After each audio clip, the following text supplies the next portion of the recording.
33-year-old Barbara Mendez looked down at the blank piece of paper in front of her.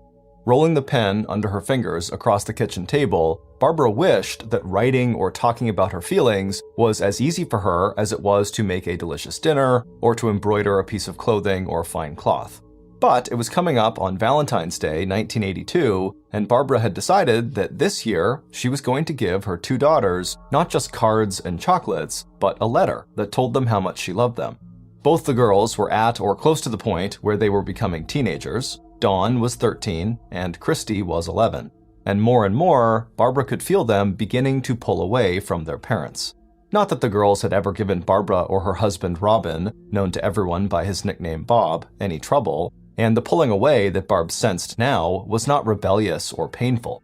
The girls were just growing up, and Barb knew from her own childhood, and now her perspective as a mom, that the time all of them were spending together now in their modest but cozy house tucked away among the woods would not last forever.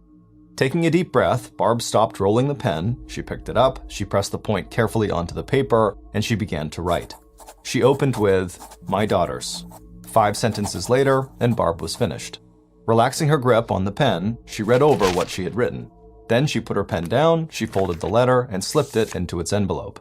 But before getting up from the table and getting started on her to-do list of household, church, and work tasks that never seemed to end, Barb turned toward the window and looked out at the cold and snowy Wisconsin winter. She and Bob had lived in Minocqua, a town with 3,300 residents and only 3 traffic lights, ever since their marriage almost exactly 14 years ago on March 2nd, 1962.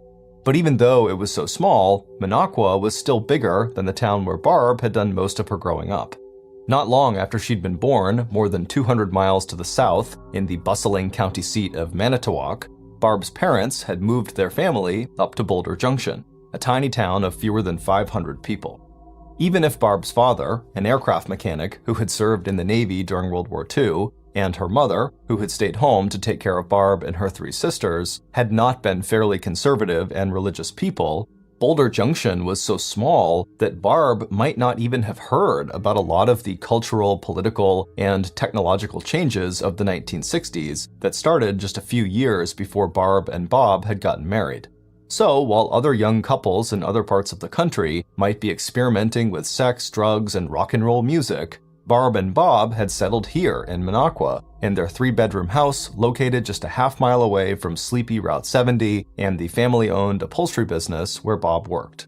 And for Barb, who was quiet and shy, this life suited her just fine, because Barb had never really needed that much anyway to make her feel grateful and blessed. Staring now at the snow-covered pine trees outside, Barb thought ahead to the arrival of spring and summer, and how she and her girls had always made the most of those 2 magical seasons, going out together to pick the berries that Barb would make into jars of fruit jellies and preserves, and enjoying the lakes that Minocqua was famous for in this part of the Northwoods. And always, as the girls got older, Barb had made a point of welcoming her daughter's friends for playdates and sleepovers, and doing everything she could to make sure that Minocqua felt less like a small town that people couldn't wait to leave, and more like the storybook version of Little House on the Prairie, where childhood was wholesome, fun, and safe.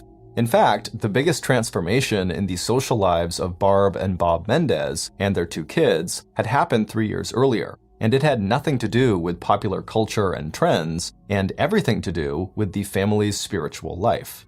That was when Barb and Bob, along with a handful of other passionate believers in a conservative Christian denomination called Assemblies of God, had helped found a church of their own. Located about 8 miles west of the Mendez house, the new church had very quickly become the center of the family's social as well as spiritual life. Barb had become a Sunday school teacher, and Bob, who was more outgoing than his wife, was one of the church's youth group leaders. For all the Menendezes, church was where they formed their closest friendships. That's where Barb's older daughter, Dawn, could spend time with her best friend Jody, whose father was one of Bob's best friends. Barb's best friend was also a very active member of the church. Sherry Anderson, whose husband, Wendell, was the pastor, was as close to a confidant as the very private and reserved Barb Mendez had. It had been with Sherry's support and encouragement that Barb had picked up a part-time job starting about a year ago, working as a teller at the Park City Credit Union, which was located roughly halfway between the Mendez home and the Assemblies of God church. And suddenly, with that job, everything Barb could have wanted was within a 10-mile radius of where she sat right now. The church where she worshipped, the bank where she worked, and the family business where Bob worked installing carpets and upholstery. Every member of her family had become well known in this community. Bob out riding his motorcycle to work with his toolkit strapped on the back, the girls going off to school each day, and Barb herself, whose friendly manner and shy but beautiful smile had made her a favorite among the members of Park City Credit Union. But right now, as Barb continued to stare out the window of her kitchen, the Valentine's Day letter in its envelope on the table in front of her, she wondered exactly when and how her life seemed to have slipped out of its perfect frame. There were the recent bank robberies in the area, practically unbelievable in a town that hadn't seen a murder since 1935, and very few violent crimes of any type. And Barb had to admit that even though only one of those robberies was still unsolved, she felt scared every time she saw a customer in the bank who behaved in any way that struck her as out of the ordinary. But Barb also knew that her real trouble lay much closer to home. In fact, she worried that it lay right inside one of her favorite places on earth, the Assemblies of God Church. And lately, when she entered the worship area that meant so much to her and that had been her place of comfort and strength, Barb was now finding excuses to slip away so she could sit by herself in one of the meeting rooms, doing her best to hold back tears.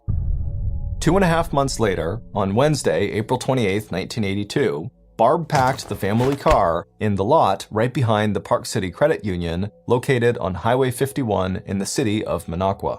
It was a clear, sunny day, cold in the morning, but by afternoon, the temperature was supposed to double. As Barb closed the driver's side door of the car and headed for the bank, she was glad that after the long Wisconsin winter, it was finally starting to warm up. But despite the spring weather and sunshine, when Barb walked inside into the work area of the credit union, she had to force herself to smile as she said good morning to her boss, credit union manager Helen Gray. Because the last 2 days had been hard for Barbara. 2 days earlier, on Monday the 26th, there had been an embarrassing incident at the Bible study meeting that Barb and Bob had gone to at a church member's home. And on the very next day, Tuesday, April 27th, Barb had a long phone conversation with her friend Sherry, the church pastor's wife. Barb could not bring herself to tell Sherry the real secret that weighed so heavily on Barb these days, but Barb did manage to reassure her friend that soon Barb would be taking steps to resolve the problem, and when that was done, Barb would be feeling much better. After ending that phone call, Barb had turned her attention to making dinner. But even though the Mexican food Barb had prepared, Bob's favorite, had gotten rave reviews, the evening had left Barb feeling tired, and she was still tired this morning as she counted the bills in her drawer and took her position behind the customer service counter. Then, as Helen walked across the lobby to open the bank doors for business, Barb gave herself a mental shake. Making sure her white blouse was neatly tucked into her dark skirt, Barb squared her shoulders as the first customer stepped up to her station. But by midday, Barb's workload had unexpectedly doubled. Helen, the bank manager, had started to feel sick, and by 1 p.m., she felt so bad that she and Barb had decided that Helen should just go home and let Barb finish out the day and close the bank on her own. About 4 hours after Helen had left, Barb was helping the last customer of the day, one of the members of the credit union's own board of directors, who was there to convert $55 in change into dollar bills. Even if Barb hadn't been alone for half of her shift, that Wednesday still would have felt like an unusually stressful day, because that afternoon, Barb had had a scary interaction with a customer named Thomas Bowes, who kicked up a fuss when she told him that because he wasn't a member of the credit union, she could not cash the check he had handed to her. When he came back a second time after filling out a membership card and Barb did cash the check, his irritability and the argument he got into with his brother, who was with him, made Barb wish she was not alone behind the counter. All she'd been able to think about were the 2 recent bank robberies in the area and the fact that the suspect in one of those robberies was still on the loose. Chatting now about that encounter with the credit union board member, Barb relaxed a little as she rolled the last of the coins into its paper sleeve, handed over the dollar bills in exchange, and then walked her final customer to the door.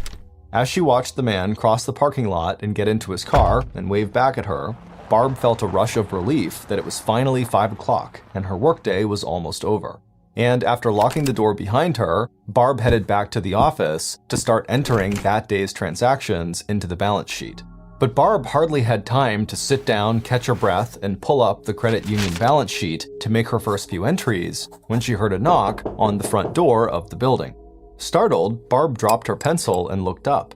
But the entrance to the bank wasn't visible from the desk where she was sitting, and the only way to see who was there knocking was to get up and walk past the service counter and out into the lobby and waiting area. Barb looked at the time. The bank had been closed for almost 15 minutes, but even as Barb was deciding whether she should go to the door and see who it was, or, still thinking about the recent bank robberies, call the police, she heard the knock again. And this time, she thought she could make out a voice she recognized. Taking her hand away from the telephone on her desk, Barb waited a few seconds for her heart to stop racing. Then, the 33-year-old wife and mother of two stood up, made a wide loop around the counter, and headed for the front door. A little over 2.5 hours later, at close to 8 p.m. that night, the first police and emergency medical vehicles were pulling up in the parking lot outside the City Park Credit Union, sirens on and lights flashing. There to meet them was the credit union manager, Helen Gray, who had placed the 911 call to the Minocqua Police Department a few minutes earlier at 7:43 p.m. Still in a state of shock, Helen walked into the credit union with police officer Norm McMahon and led him behind the service counter to a space between one of the staff desks and the bank safe located behind the desk and against the side wall of the bank. Sprawled inside of that space, police found the brutally beaten body of Barbara Mendez. And even as Helen and the police officer stepped back to let medical technicians check for signs of life, it was clear that Barbara was dead. Her wavy shoulder-length brown hair was matted with blood, and the left side of her skull, face, and ear showed cuts and drag marks from whatever weapon had been used to kill her.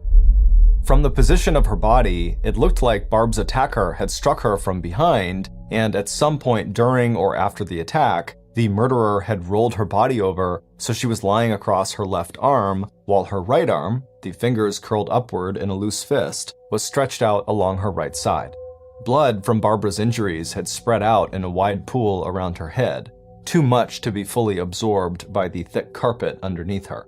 The cash drawer at the counter where Barb had worked that day was open, and a total of what would turn out to be $2,700 was missing. The Minocqua Police Department may not have investigated a homicide in almost 50 years, but Officer McMahon's training kicked in right away. After giving directions to secure the crime scene and get crime scene techs to the bank as soon as possible, one of Officer McMahon's first calls was to Barbara's husband, Bob. It had been Bob who had called the manager of the credit union earlier that evening at 7:15 after Barb had failed to show up at church for the 7 p.m. Wednesday service. Even though Barb had called him earlier that day to say that she would be working late, she had also told Bob that she'd be home in time to pick up the girls and join him at church for the 7 p.m. service. Figuring that Helen's home was closer to the bank than the church was, Bob had asked the manager of the credit union if she would make the 1.5-mile trip to Park City Credit Union to check on Barb. Already feeling guilty that she had left Barb alone to close up the bank that evening, Helen immediately hopped into her car with her daughter and did what Bob asked her to do. And just 27 minutes later, Helen had made her gruesome discovery, and with shaking hands, she had dialed 911.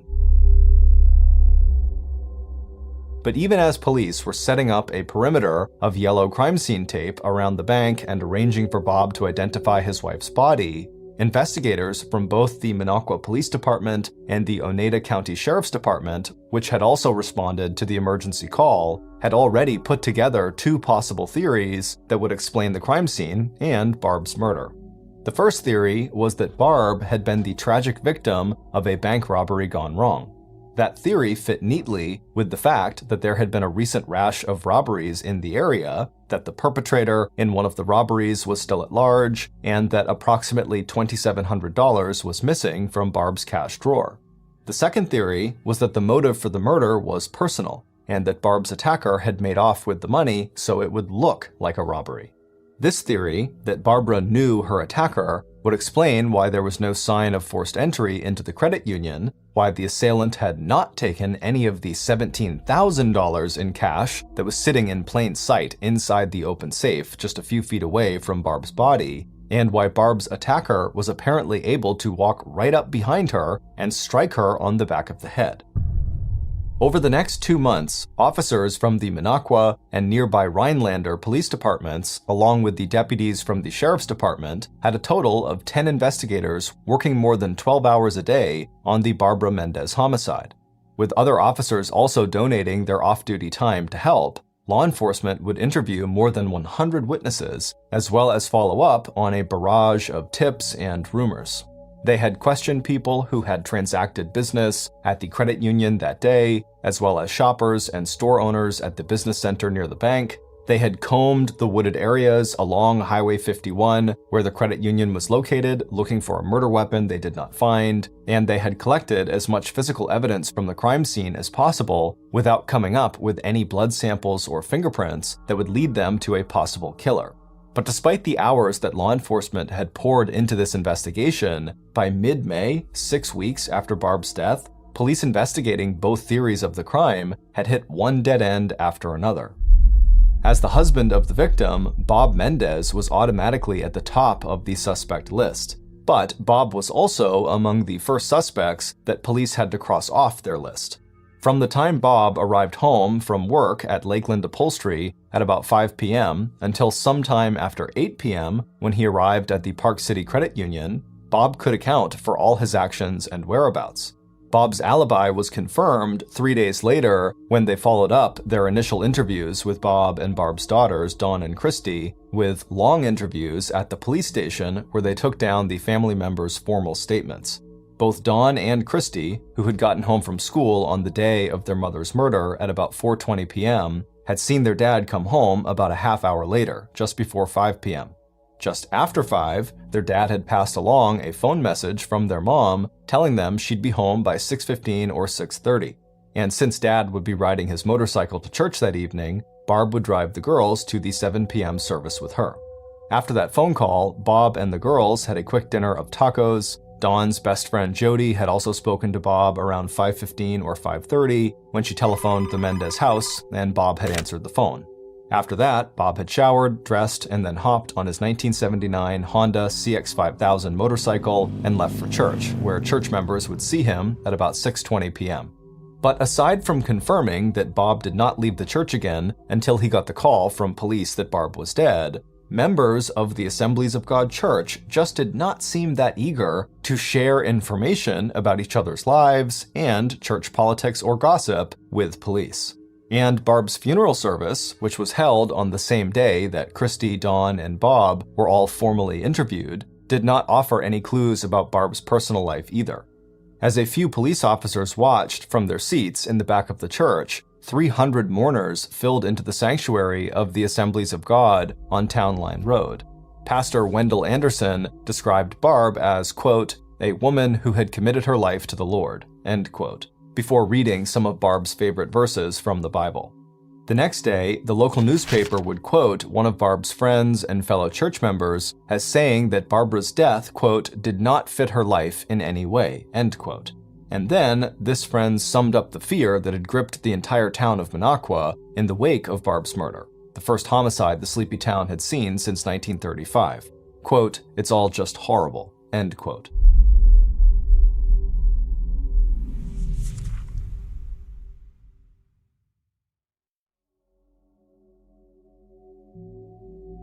Meanwhile, as the Minocqua Police Department started focusing its efforts on finding suspects who may have had a personal motive for killing Barb, the Oneida County Sheriff's Department was focusing more and more on the theory that Barb was a victim of a robbery gone wrong.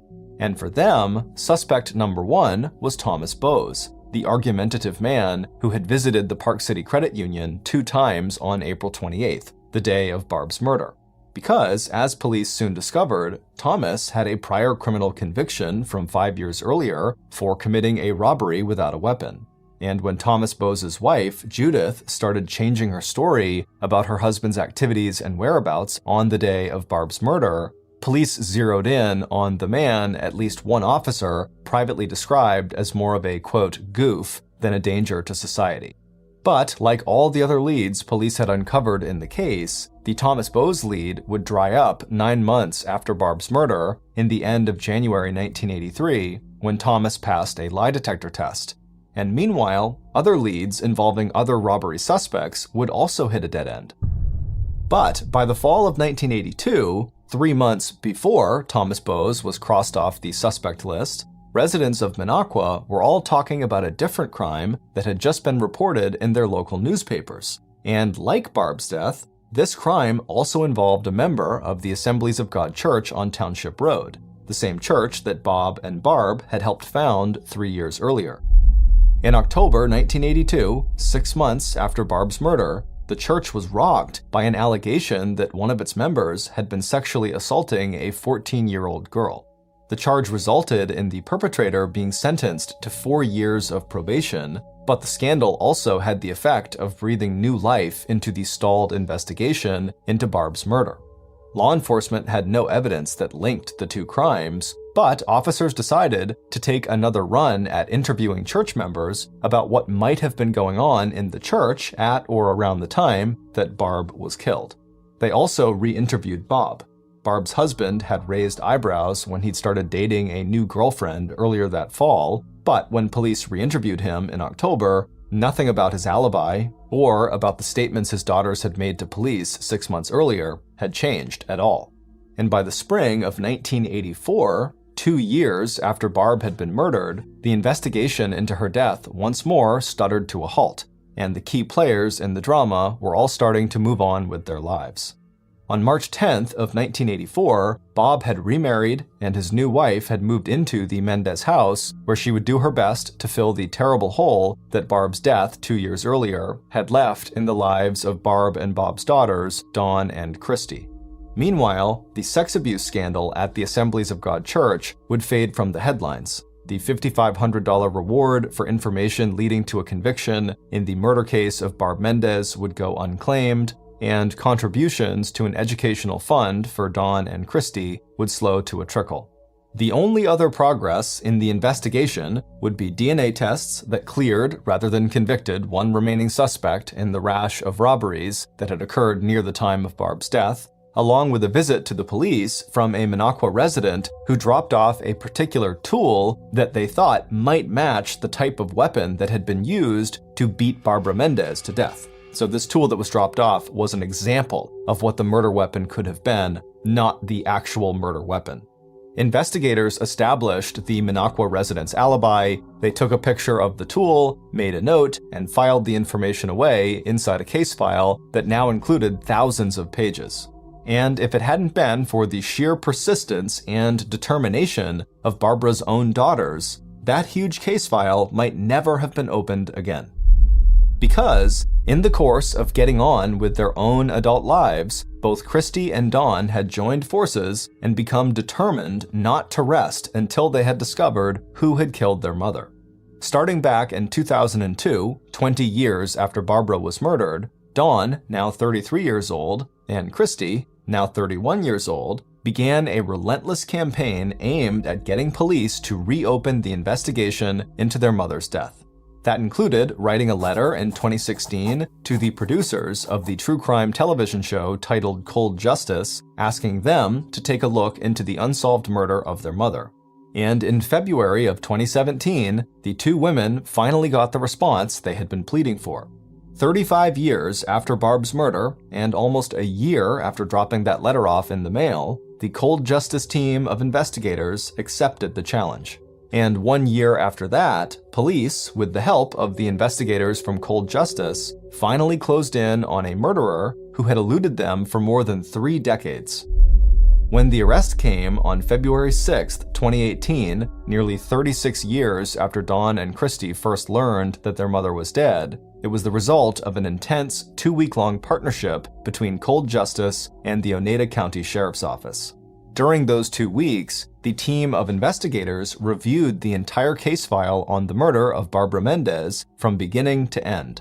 And after hiring a forensic weapons expert to help identify what instrument was used to kill Barb, and talking again with 3 key witnesses, as well as Barb's old church friend Sherry Anderson, wife of church pastor Wendell Anderson, police uncovered the truth about one of the most infamous murders that has ever occurred in the Northwoods of Wisconsin. Based on that investigation, here is a reconstruction of what happened to Barbara Mendez on April 28, 1982. By the time 33-year-old Barbara Mendez had closed and locked the door of the Park City Credit Union on that Wednesday evening in late April, she was physically and emotionally exhausted. She'd been thinking over the events of the last several days and about the concerns she had shared with her friend Sherry when they talked by phone just the night before. But Barbara had not told Sherry everything, and even now, knowing what Barb did, Barb wasn't sure that Sherry or anyone else at the church would really be able to understand the decision that Barb felt like she had to make. Walking back to her desk, Barb sat down and started making her first entries into that day's bank transaction record. The quicker she could get this done, the sooner she would be home with her 2 daughters, and the sooner they would all be at the 7 p.m. church service where Barb could talk again to her friend Sherry. 10 minutes later, the sudden and unexpected knock on the front door of the bank made Barb jump. Her first thought was that it might be a bank robber, and Barb felt her heart start to hammer in her chest. But as soon as Barb heard the voice that was calling to her from outside the bank, she stopped reaching for the phone to call police. This was a voice that Barb recognized, and this was a conversation that Barb knew she could no longer avoid having. Taking a deep breath, Barb pushed her chair back, stood up, and began walking towards the door. For Barb's killer, as well as for Barb, this was a moment of decision.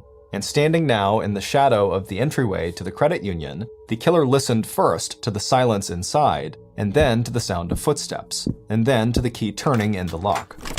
A moment later, and the killer was inside. The killer reached out a hand, but Barb moved away. Turning, she walked back over to her desk. She had read the Bible. She knew what the scriptures had to say about the kind of relationship she had observed and the kind of person who got involved in that sort of relationship. Their conversation did not last long. The killer had denied everything, but Barb had spent weeks watching and listening, and Barb could no longer stand by and let this relationship go on. The killer stood in front of her and bowed their head. Barb reached down and picked up the bills she had collected out of the cash drawers. Signaling that the visit was now over, Barb turned her back and took 3 steps in the direction of the open safe. All she wanted now was to end this encounter, to finish her work, and to get home to her kids. But the killer could not let that happen. As soon as Barb had turned toward the safe, the killer reached into their coat pocket to pull out the metal pry bar they had hidden there. The flat end of the tool fit comfortably in their hand. At the other end of the shaft, the claw tip bent at an angle, giving the tool the same overall shape as a short flat crowbar with flat, sharp, beveled ends. Quietly, the killer took a single long step toward Barb's back. Once they were just within striking distance, the killer raised the pry bar high over their left shoulder and then brought it down with terrible force against the back left side of Barb's skull. Once Barb had collapsed to the floor, the killer stepped over to her body. Grabbing her right arm, the killer rolled Barb onto her side so her left arm was stretched underneath her chest. Tightening their grip on the pry bar, the killer bent down and began beating Barb's head and the left side of her face, dragging the curved end of the bar again and again through her hair and skin, making ragged cuts and scratches across her cheek and tearing away part of her left ear.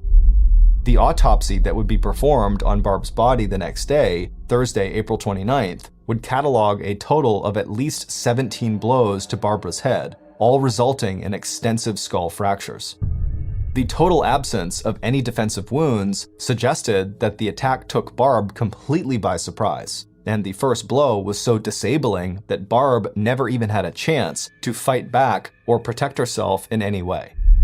Now, looking down at Barb's body, the killer rested their palms against their knees. The pry bar in the fingers of one hand glistened red in the single overhead light.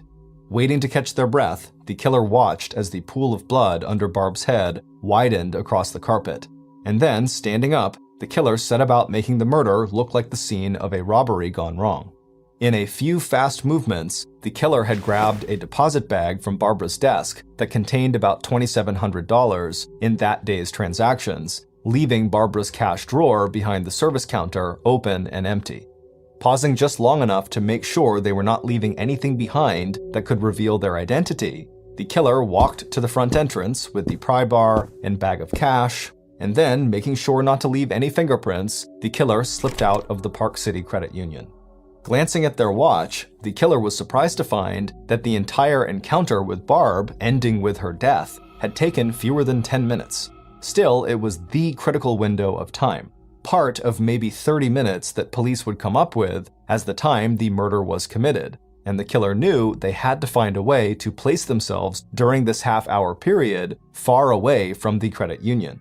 But the killer wasn't worried. After all, teenagers did not really pay very close attention to what time it was, and the killer knew it would be easy to manipulate and coach the people closest to him into providing him with the perfect alibi. A few minutes later, just after 5:30 p.m., Bob Mendez, Barbara's husband and killer, arrived back at the family home on Hill North Dale Road. The bloody pry bar that he had just used 15 minutes earlier to murder his wife was securely locked in the toolbox on the back of his Honda CX-5000 motorcycle. And by the morning of May 1st, 3 days after Barb's death, the most important pieces of Bob's plan to cover up for his crime fell neatly into place. When investigators brought Bob and his 2 daughters down to the police station that morning to give their formal statements about where they were and what they were doing on the evening that Barbara was murdered, the only times that the 2 devastated teenagers could seem to remember about exactly where their father was between 4:55 and 6:45 on the night of their mother's murder were the times that their father had told them. Yes, Don and Christy told investigators, their father had been home before 5 p.m. Yes, he had stayed at the house until close to 6 p.m., when he had left on his motorcycle to drive to church. And Bob still had one more important witness that he could also count on for helping him create a watertight alibi. And that person was his daughter Dawn's best friend, 14-year-old Jody, the teenager that Bob had been sexually abusing for almost an entire year, the teenager that Bob had promised to marry as soon as he could end his marriage to Barb. It would turn out that Robin Bob Mendez was not at all the good Christian and the fine husband and devoted father he pretended to be. And by February of 1982, when his wife, Barb Mendez, sat down to write a Valentine's Day letter to her 2 daughters, Barb had already begun to put together the true picture of who her husband was. Not only did Barb know that her marriage was in trouble, she had also begun to suspect that her husband was involved in an inappropriate relationship with a girl who was just barely 14 years old. And not only was this girl close friends with their own daughters, Jody was also the daughter of Bob's own best friend, as well as a member of Bob's youth group at the Assemblies of God Church on Township Road. By the spring of 1982, rumors and whispers had begun to swirl inside the church about the amount of time and attention that Bob was lavishing on Jody. And members also noticed that Bob and Barb Mendez no longer sat together at church services, and on one occasion, they had arrived in separate cars at a Bible study meeting at a member's home, with Barb looking and acting so visibly upset that everyone in the group had felt extremely uncomfortable and embarrassed. By late April, Barb had begun to confide to her friend Sherry that she was worried about the relationship between Bob and Jody, and that Barb had decided she needed to confront her husband. If he did not stop all contact with Jody and start working on his marriage, Barb had decided she was going to take her daughters and leave Bob and go stay with her own parents, who now lived out in Colorado. But Barb never had the chance to put that plan into effect and to help rescue a vulnerable teenage girl from an abusive relationship with Barb's husband. Instead, on April 28th, Bob, the only person aside from the bank manager who knew Barb would be closing the credit union alone that evening, showed up after finishing his work at Lakeland Upholstery at the Park City Credit Union. Armed with the pry bar he used almost every day and carried with him in his toolbox, Bob knocked on the locked door of the bank and called out to Barb, telling her that he needed and wanted to talk. And just a few minutes after opening the door to Bob, Barb had been beaten to death by her husband of 14 years. After Barb's murder, Jody, who had also been coached and manipulated by Bob, joined with his daughters in giving him a fake alibi. It wouldn't be until 6 months later, when police investigated allegations that Bob was sexually abusing Jody, that Jody broke down and told police that she had been lying when she said that she had talked to Bob on the Mendez house phone at about 5 p.m. on the night that Barb was killed. But laws and public perception regarding sexual abuse were a lot different in 1982 than they are today, and police were skeptical about Jody's corrected testimony. And even though Bob pled no contest to the charges and was convicted of sexual assault on a minor, he was only sentenced to 3 years of probation. Meanwhile, 14-year-old Jody was savaged in the press and by her own father for being a temptress and a slut and an adulterer. But even though Bob's now public relationship with Jody gave him a motive for wanting his wife Barb dead, he still had the perfect alibi, the one provided by his deeply traumatized daughters, Christy and Dawn. It wasn't until 2002, when the daughters were in their early 30s and started looking back over their childhood, and in particular their father's behavior after their mother was murdered, that they began to realize how obviously and completely they had been coached, manipulated, brainwashed, and used by their own father, the man who never even purchased a headstone for his dead wife and who never once took his kids to see her grave.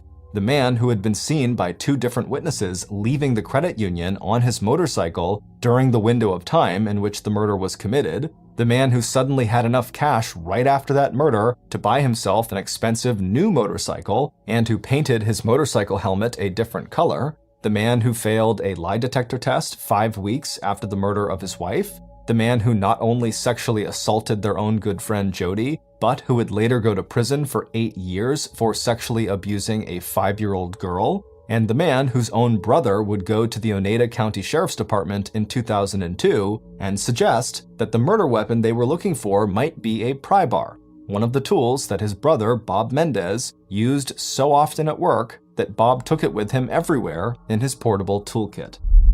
But it wouldn't be until 2017 when investigators from the TV series Cold Justice teamed up with the Oneida County Sheriff's Department that law enforcement was finally able to break Bob Mendez's perfect alibi. Not only did they now have the testimony of Bob's own daughters that the alibi was fabricated, they were also able to track down and interview Jody, the survivor of Bob's sexual abuse.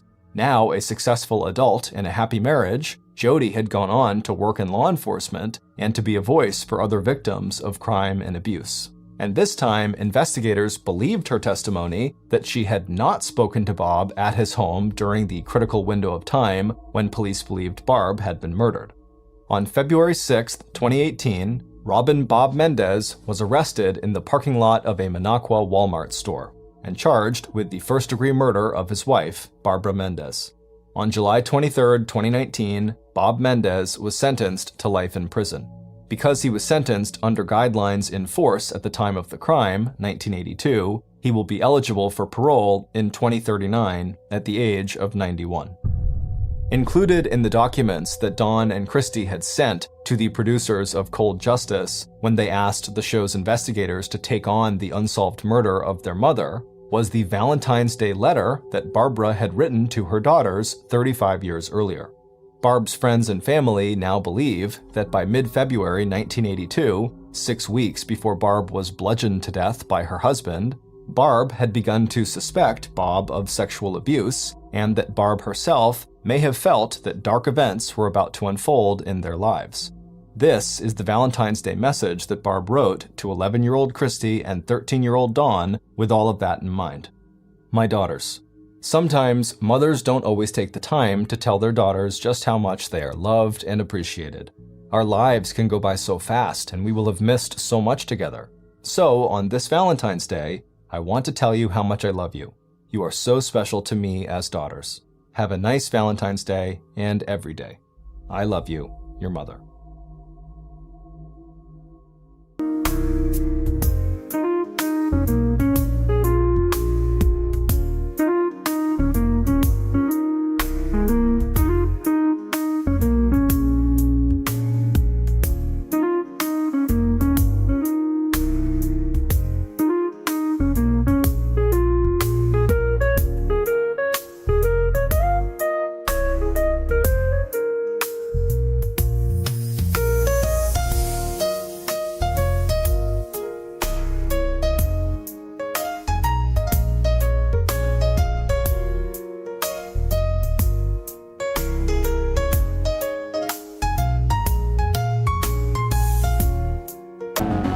In 1991, Brian Kendall and his young family were tired of living the busy city life. He worked in Baltimore, Maryland. He was a carpenter by trade, but he and his wife, Belinda, had grown up in the country in West Virginia, and they decided to move back there, even though that would mean a multi-hour-long commute for Brian to get back to Baltimore to do work, because he still worked in Baltimore. So Brian and Belinda start looking for places to live in West Virginia, and they find this nice home in Slanesville, West Virginia, which has a population of 182 people last time I checked. The house itself had more of a cabin feel to it. I mean, it was way out in the middle of this forest, no neighbors anywhere. It was a ranch style, so single floor, and basically everywhere you looked was just pure forest. So this cabin is super isolated, but Brian and Belinda had come from a neighborhood that wasn't very safe, and they didn't like sending their kids outside without supervision. Now, living in the middle of nowhere, they could at least let their kids go outside and not really worry about them. So even though it might have been lonely, they felt like it was at least safe. And Brian went out and got a beautiful, friendly black lab dog to come and protect the property, and her name was Coco. They loved Coco. She was very protective of the kids right away,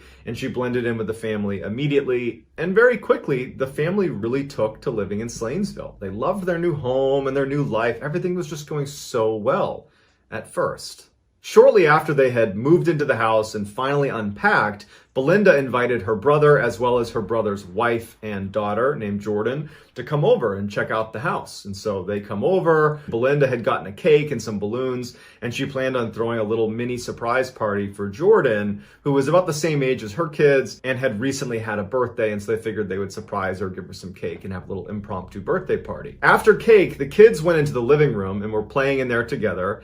The living room was right next to the kitchen, and so the adults were in the kitchen having coffee and chatting, and as they're chatting, they all noticed something very strange going on in the living room with the kids. The kids had taken all of the balloons and brought them into the living room, and they had all floated up to the ceiling, and there was pretty high ceilings inside of this living room. And as the adults are looking in the direction of the kids and these balloons, they notice one of the balloons comes down from the ceiling, but the string is tight, as if someone's holding the balloon and pulling it down, but no one was pulling on the balloon. The adults stopped talking, and they've all noticed this, and they're all looking at it, because it looked very unnatural. The balloon stops right in the middle of the room, and it's a ways away from the kids, and the kids haven't noticed it.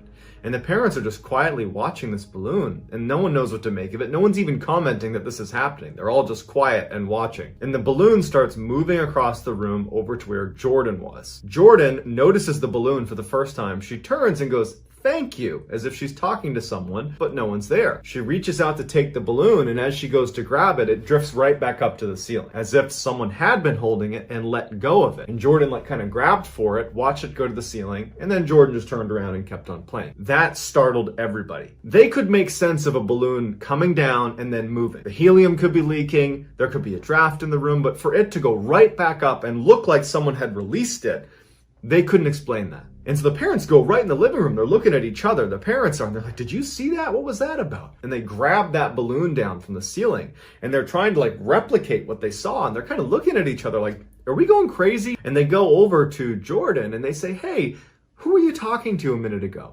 And she couldn't really articulate anything. And they said, "When the balloon was right here in front of you, who are you talking to?" And she stops and kind of thinks about it for a second. She's a young kid, she's like 2 or 3 years old.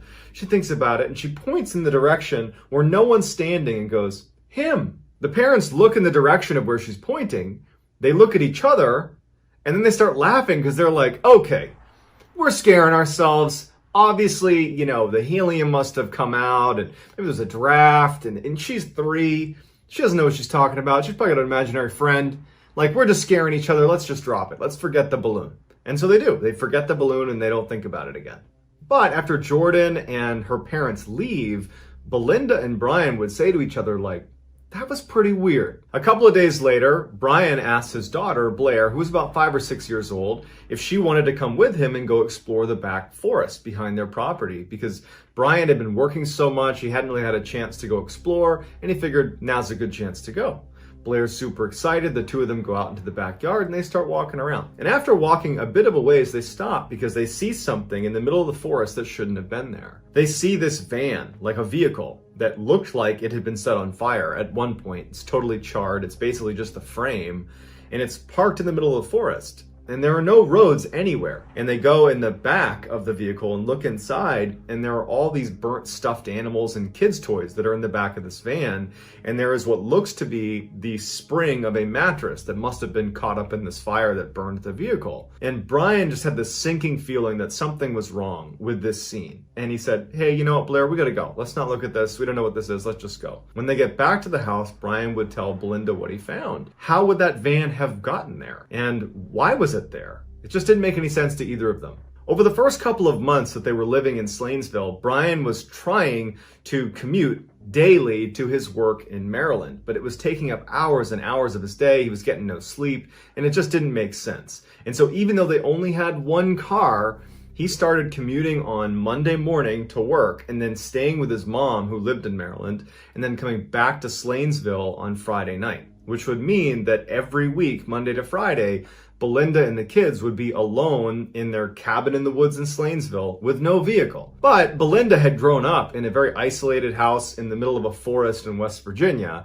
so she wasn't a stranger to this type of setup, and so really didn't have any issues with this lifestyle that they had in Slanesville. Blair had been asking ever since they moved in if she could go camping one night out in their RV. They had a little RV camper that was parked right outside their property, and she wanted to spend a night out there by herself. And so one week when Brian was away for work, Belinda finally caved and said, okay, Blair, you can stay in the camper tonight. She wasn't thrilled about this idea, but she felt like the kids had a little bit of cabin fever going on because they were so cooped up in this house, and she figured this is an easy way to make Blair feel a little bit happier living here.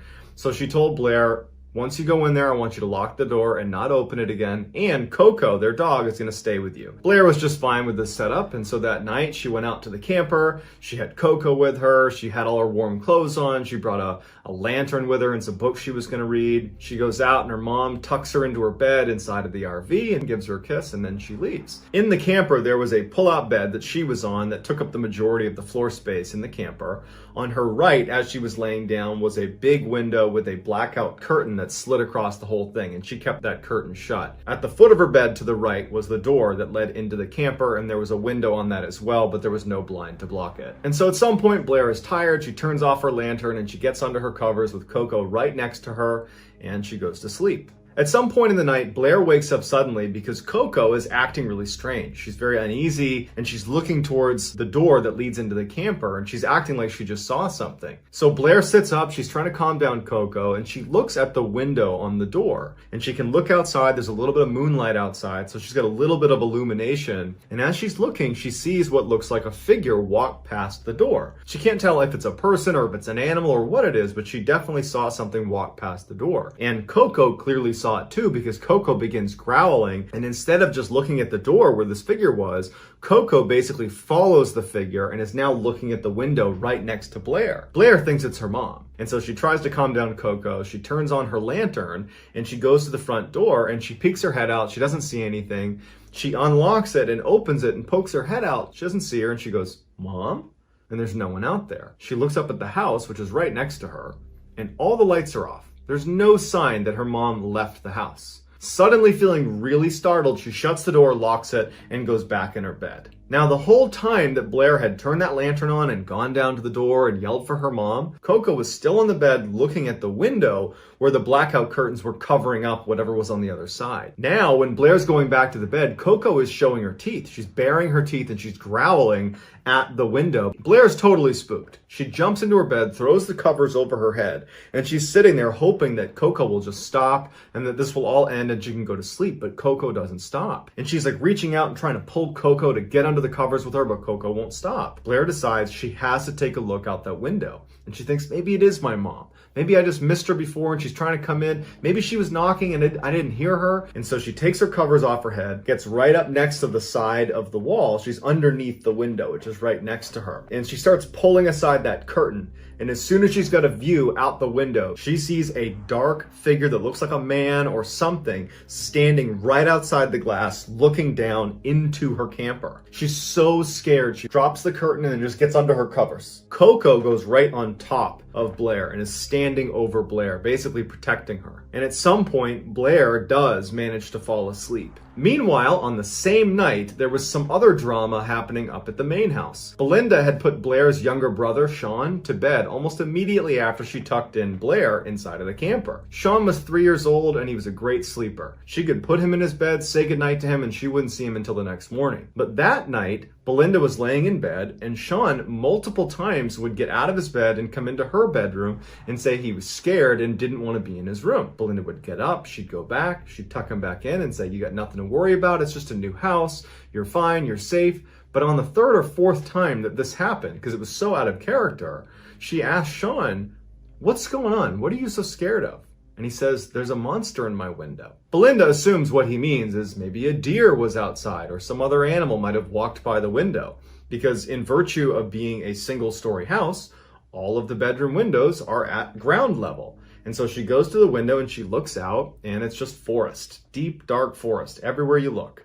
And so she's thinking, okay, maybe a deer walked by the window or a moose or something like that, and that's what he saw. And so she was able to explain to him that, it's just a new house, there's probably some deer that are coming by the window, you got nothing to worry about. And so she was able to finally calm him down and he would go to sleep. The next morning, Blair is relieved to wake up and have sunlight be coming through that little open window on the front door. She and Coco go into the main house. She sits down for breakfast with her mom and with her brother.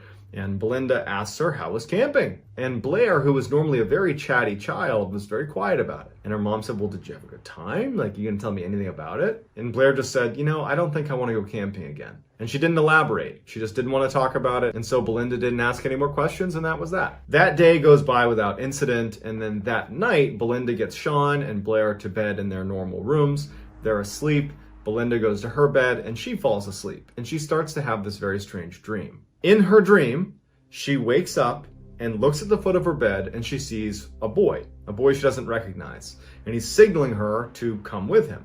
And so in her dream, she gets up out of her bed and she follows him out of her room and she goes out to the front yard, and it's daylight outside. And on her front yard are all these clotheslines strung all over the front yard. And there are these white sheets that are hanging from each of these clotheslines, all in different random directions. And she's trying to find this boy, and she can't find him because all the sheets keep getting in her way. She finally stops because she feels something on her toe. And she looks down, she's barefoot, and on her right big toe is a clothespin that had been pinched onto her toe. And so she reaches down and pulls it off, and that's when she wakes up. And now she's awake in real life. And so she sits up and she's kind of looking around, and she's in that immediate fog following a really vivid dream. And then she realizes that was just a dream, gets back in bed, and she goes to sleep. The next day she gets up, she gets out of her bed, and she begins pulling her blankets up to make her bed. As she's walking around the foot of the bed, she stops because she sees something on the ground. A clothespin. They don't own any clothespins. And so she's sitting there looking at it thinking, how could that have gotten there? What was that dream about? Was I awake? Was I doing something in my sleep? Was I sleepwalking? She can't make sense of it, but it totally freaked her out. That day, Belinda told her sister about this dream with the clothespin and then finding it at the foot of the bed. And her sister's like, look, you probably just need a break. You're alone with the kids all the time. You're isolated. Let me come over. I'll watch the kids and you can just go for a walk and do whatever. Just clear your mind. And so Belinda's sister comes over, takes the kids, and Belinda decides that what she's going to do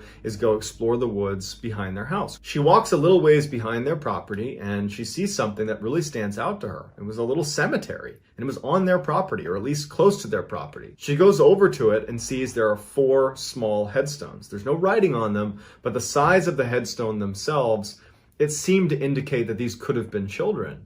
And so she was very unsettled by it and decided that, you know what, I'm done with my walk and I'm just going to go back now. A couple of days later, Blair was sleeping in her room when she woke up suddenly for no apparent reason. She sat up, she kind of looked around, and she noticed that the curtains that normally would cover up her window that overlooked her bed were open. And she felt really uneasy by this, especially after that incident in the RV. She liked having those curtains closed. So she gets up to go over and shut this curtain, and she looks out the window and she sees standing in front of the tree line is a dark silhouette of a figure. It looks like a man or some person.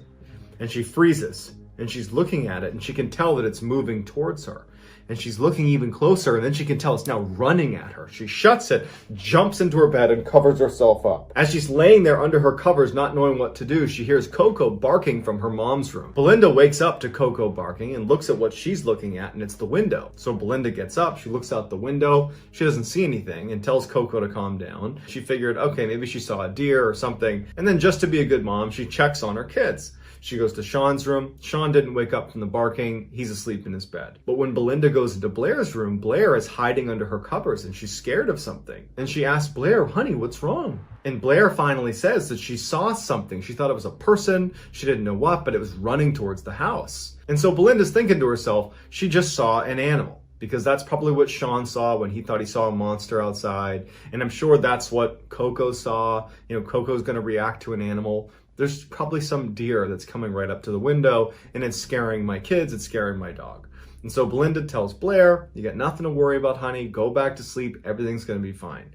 She calms her down. She puts her to sleep. She double checks on Sean. Sean's still sleeping. And Belinda and Coco go back into Belinda's room and they get in bed and Belinda goes back to sleep. At some point in the night, Belinda's laying with her back to the door and she feels someone tapping on the back of her head. And she's assuming at this point it's got to be Sean or even Blair who've come in there because they're scared again. And reflexively, without even opening her eyes, she says, honey, there's nothing outside. You get nothing to be scared of. Go back to sleep. There's a silence. And then she feels tapping on her head again. Now she opens her eyes and she rolls over to tell one of her two kids that everything's fine, but there's no one there. It startles her because not only is there no one there, but Coco is now on the bed growling in the direction of wherever this tapping was coming from. Immediately, Belinda flips on the light and she's looking around her room and there's nothing. Gets up and she goes into her kids' rooms. They are fast asleep. Just to be sure, she walks around the house, makes sure everything is locked.